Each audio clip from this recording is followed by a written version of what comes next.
अर्जुन ने अपना बाण चलाया तो कर्ण के रथ को 5 हाथ पीछे किया, और उधर जब कर्ण ने अपना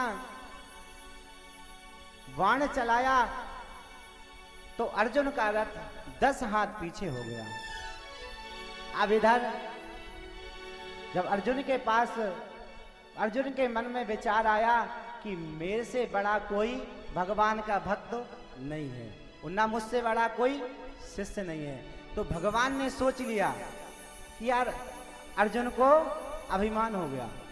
और अर्जुन क्या कहने लगे, बोले भगवान, हे कृष्ण, हे माधव, हमको एक बात बताइए कि जब भी हम सुनते हैं आप कर्ण की बड़ाई करते हो, तो कहा कि इसमें कौन सी बड़ी बात है। बोले कर्ण धुरंधर वीर है, इसलिए हम उसकी बड़ाई करते हैं। बोले अर्जुन, तुमको क्या तकलीफ है। बोले तुमको पता नहीं है, मैंने भी तो कर्ण का 5 हाथ पीछे रथ किया था।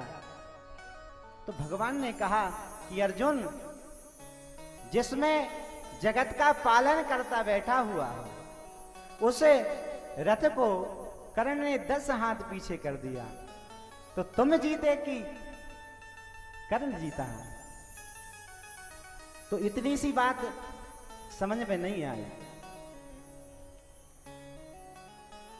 तो इतनी सी बात अर्जुन जी को समझ में नहीं आई। तो भगवान ने कहा अभी इनका कुछ नहीं होने वाला। तो भगवान कहा कि अर्जुन चलो, हम तुमको हमारे एक भक्त के पास ले चलते हैं। और कहा कि तुम ऐसा करो, ब्राह्मण का रूप बना लो। भगवान किसने भी ब्राह्मण का रूप बना लिया और अर्जुन से कहा तुम भी एक ब्राह्मण का रूप बना लो, और ब्रह्मा जी से कहा कि तुम सिंह का रूप बना लो। और जाकर तीनों एक राजा के पास पहुंच गए। राजा कौन था? मूरतध्वज।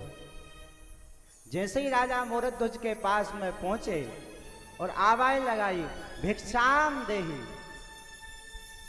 तो ब्राह्मणों की आवाज सुनकर राजा मूरतध्वज दौड़ा दौड़ा भागा भागा द्वार पर आ गया। कहा आइए महाराज, आइए पधारिए और बैठिए।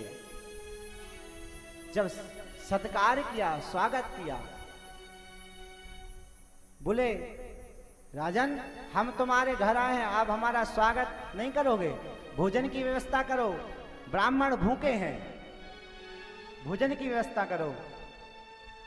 तो कहा ठीक है महाराज, भोजन की व्यवस्था हो जाएगी, ब्राह्मण को भोजन की व्यवस्था होनी चाहिए। मगर कहा कि हम तो शाकाहारी हैं, मगर हमारा जो सिंह है हमारे साथ में वो मांसाहारी है। बोले इसको क्या भोजन कराओगे? बोले महाराज आदेश करो। तो बोला हमारा सिर तो ताजा मांस खाता है, अब तुम यहां कहां से रहोगे? तो कि महाराज क्या करें? बोले तुम ऐसा करो, तुम्हारे पुत्र को तुम और तुम्हारी पत्नी दोनों आरे से चीरकर दोनों भागों को उनके सिर के सामने डाल दो। इधर भगवत महापुराण की देखिए, भगवान के ऐसे बड़े बड़े भक्त जो अपने पुत्र को, और ये भी कह दिया, क्या कहा कि मूरतध्वज आंखों से आंसू नहीं निकलना चाहिए। तो दोनों की आंखों में से आंसू भी नहीं निकल पा रहे, अपने पुत्र को बीच में से चीरकर सिर के सामने पटक दिया और सिंह ने उसको खा लिया। अब इधर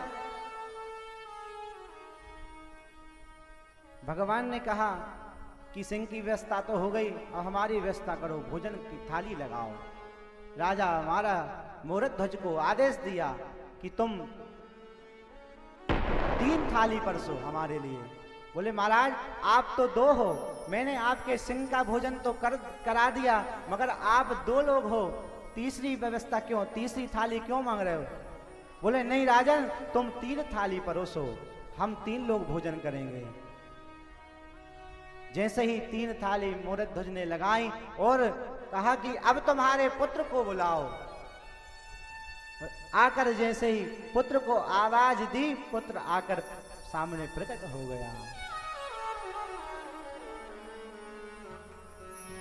देखिए भगवान के ऐसे भक्त पड़े हैं